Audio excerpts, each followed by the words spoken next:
Hey, good evening, Internet world. Checking in for day 6 of this vlog project, and I gotta say, it has been off to a great start. Really enjoying it and having a lot of fun with it. I wanted to start today's episode with a quick thank you to a gentleman by the name of Jose, and I want to get this last name right, Cavazos. Jose Cavazos commented on the bodybuilding video that I posted the other day and said that he could relate to the information I had come across. He had come across similar information and used the program from this individual, Mike Menser, and said he got great results.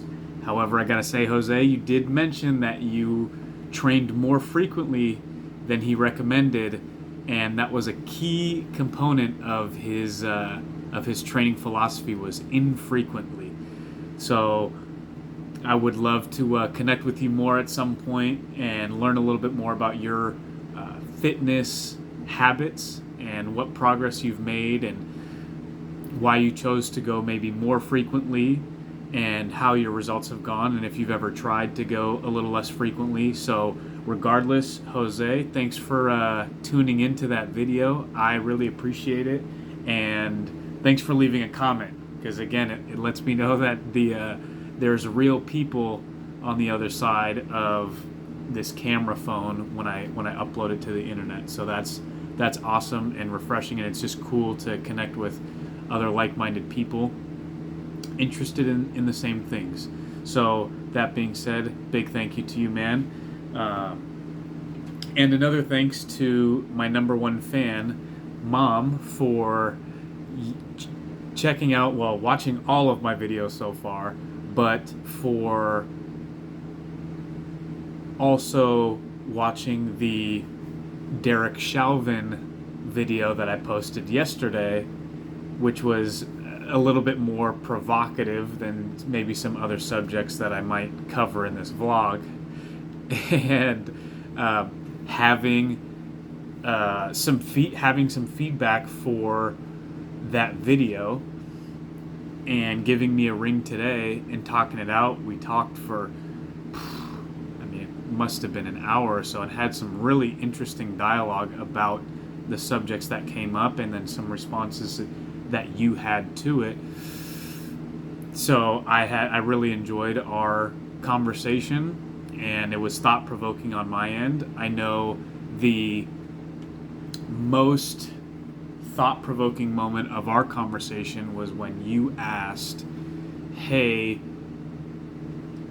what about other scenarios where you talk about holding people accountable in the realm of individuals? Like, I had a big issue with the lockdowns over the last year and law enforcement that were willing to impose these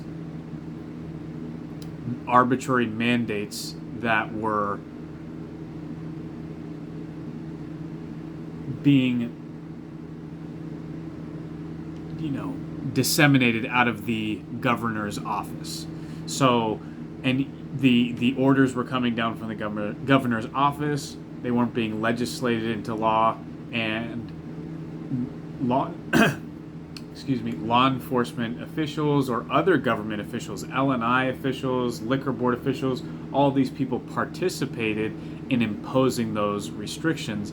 And I had an issue with both. I had an issue with the governor's office making these mandates and ruling by executive order in our state. It seemed like an overstep of their authority. Technically, it was not, because the office was within the RCWs that define emergency powers, which to me just highlighted what a gap in the law there is that allows a governor to declare a state of emergency and then renew that state of emergency and be the only authority that can end the state of emergency, which gives him special kind of arbitrary power. So that definitely highlighted to me a big gap in our legal system, in our governing system.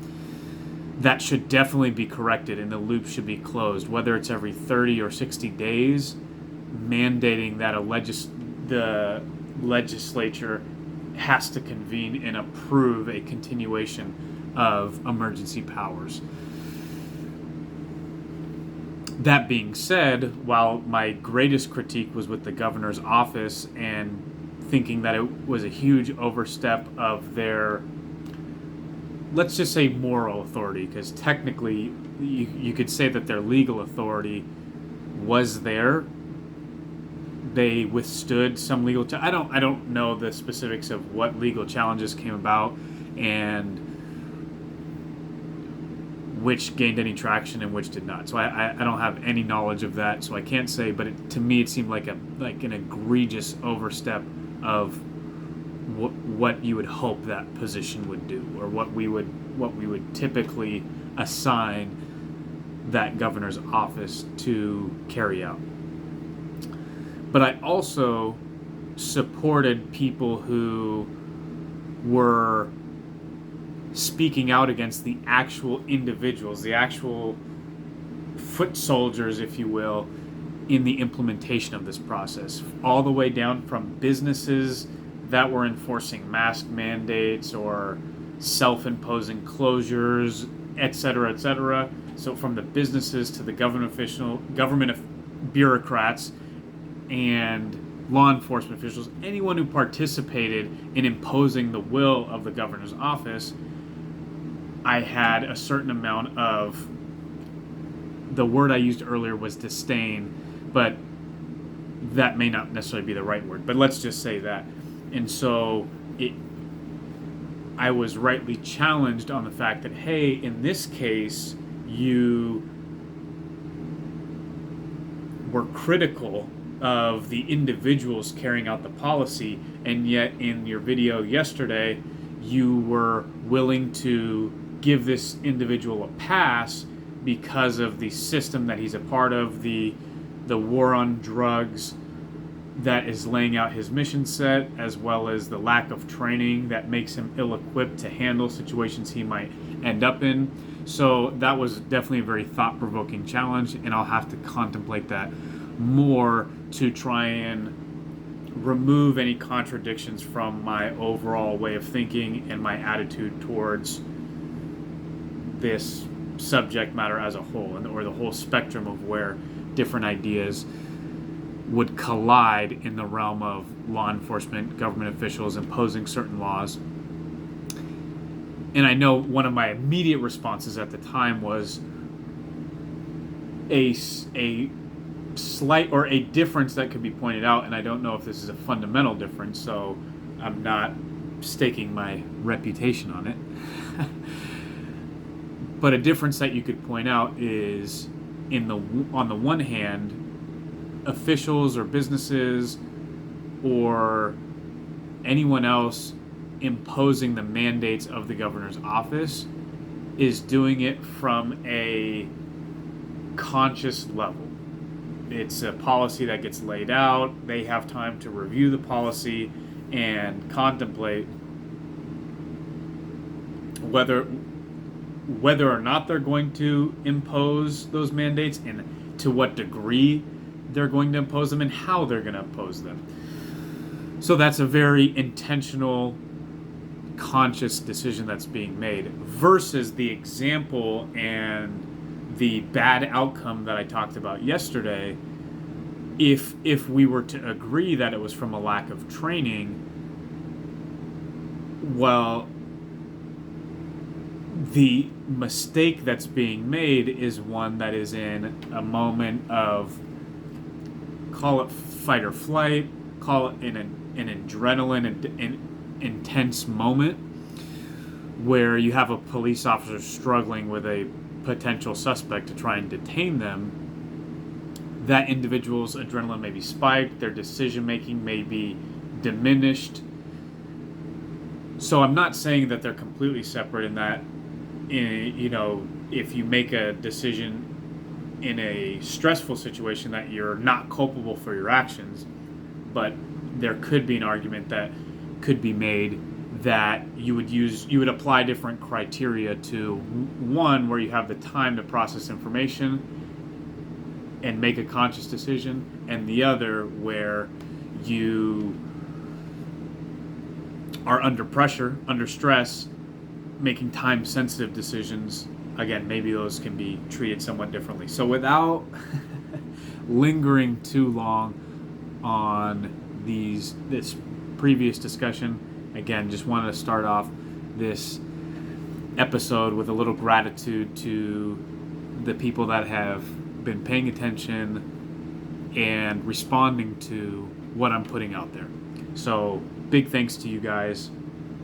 That being said, it's a Saturday night, enjoying a little glass of wine, and was also, in this part I'm very excited about, went to Fred Meyer and bought some composition books to record the training program and the progress of this Mike Menser high intensity training program that he has laid out. And I went through my upcoming calendar to schedule each of the workouts for the next 3 months. The first week I entered in which workouts happening which day to start to get into the rhythm. And in my little notebook, after my first page of notes, I laid out workout number 1 and which weights and reps each workout's supposed to have. So I'm super excited. That's Monday that the first workout is supposed to happen. So I'm super excited to get going. And I had the calendar spot repeat every 4 days, which is the frequency that the book recommends. And I had it end 90 days from now, and that's going to be September 28th, or excuse me, not 90 days from now, but 90 days from the first workout, which would be Monday, so that I can take that opportunity to look back, see if I've had any progress, see how it's going, and then either up the frequency, change things as necessary, or decrease the frequency, which he recommends in certain scenarios. So all that being said, I'm pretty excited about that, because a lot of times once you actually put pen to paper, you lay out the first workout, and then you get those calendar invites scheduled out. Well, now I can't avoid doing it. Now I have to do it. It's on the schedule, and I've written it down. So we'll see. And not only that, now I'm saying it in this video that's going to be public to the rest of the world, and so I couldn't possibly stomach putting that out there and then not following through. So we'll see. Fingers crossed that this is enough to implement this new habit. And all that being said, it's hot. It's been hot all day. This is one of the hottest few days in the last decade that we've had up here in Seattle. Tomorrow's has a high of 102. Monday has a high of 108 or 109, which we just don't get up here in the Northwest.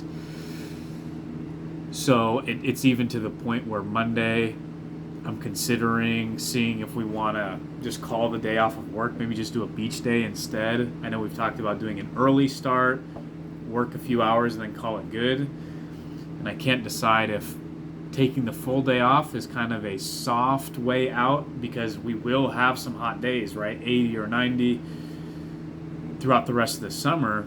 And so it's like, hey, every time it gets hot, are we just going to call a day off of work?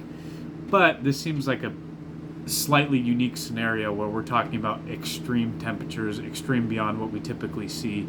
And if it were to continue, then of course we could adjust our work schedule. But part of me, was leaning slightly towards the idea of calling the day off work and doing a team beach day and just enjoying a day in the sun in the water.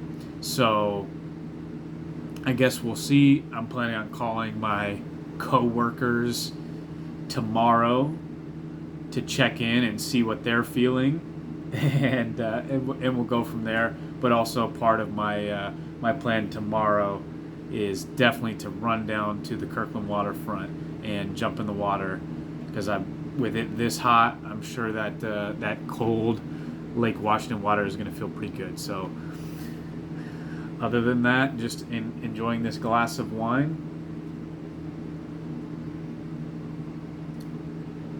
and excited about the week to come, and also excited about this project, this vlog project that, again, a conversation last week finally got to the point of like, hey, let's just start and see where it goes. And I think, I'm still only 6 days in, so I can't